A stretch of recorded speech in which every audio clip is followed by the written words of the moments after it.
নমস্কার বন্ধুরা, আশা করি সবাই ভালো আছেন।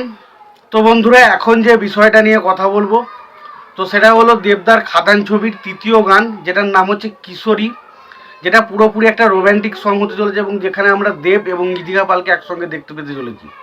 তো সেটারই একটা ছোট্ট টিজার মতো ছাড়া হয়েছে, সেটা কেমন লাগলো তো সেই বিষয়ে কথা বলবো।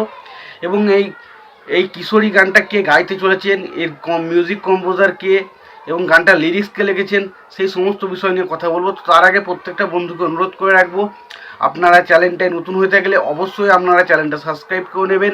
আর যদি ভিডিওটি ভালো লেগে থাকে লাইক কমেন্ট শেয়ার করতে ভুলবেন না।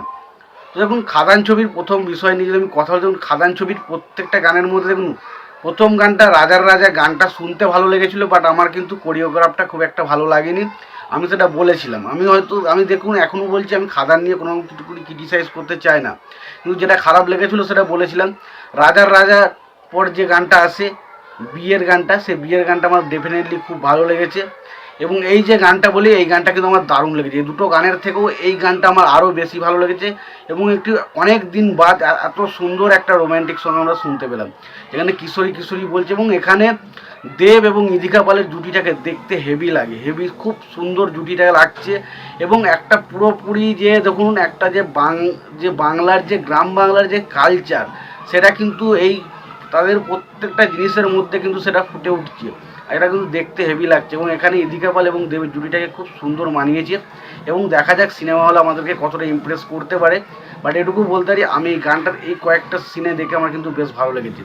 এবার যদি গানটা নিয়ে আলোচনা করি, দেখুন গানটার মেন মিউজিক কম্পোজার হচ্ছে রথিজিৎ ভট্টাচার্য এই গানটার মেন মিউজিক কম্পোজার করেছে। এবং আমরা জানি বেশিরভাগ ছবির যে বিজিএমের যে ইউজগুলো করেছে সেটা রথিজিৎ দারই কাজ ছিল।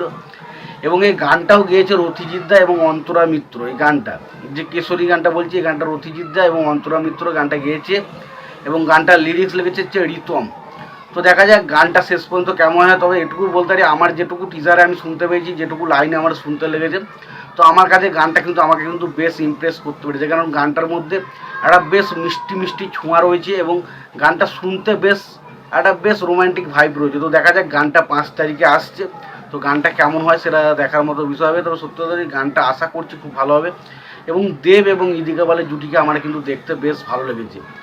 এবার তোমাদের কেমন লেগেছে তোমরা অবশ্যই জানাতে ভুলো না। তোমাদের ইদিকা পাল এবং দেবের জুটিটাকে কেমন লাগছে অবশ্যই জানিও। এবং বাকি তোমাদের এই যে ছোট্ট একটা টিজার মতো এসেছে কেশরী গানটার, তো কেশরী গানটা তোমাদের কেমন লেগেছে অবশ্যই জানিও। আর তোমাদের যদি ভিডিওটি ভালো লেগে থাকে অবশ্যই লাইক কমেন্ট শেয়ার করে দিও। চ্যানেলটায় যদি নতুন হয়ে থাকো অবশ্যই তোমরা চ্যানেলটা সাবস্ক্রাইব করে নিয়ে পাশে বেল আইকন অবশ্যই প্রেস করে দিও। ভালো থেকো, সুস্থ থেকো, দেখা হচ্ছে পরে ভিডিওতে।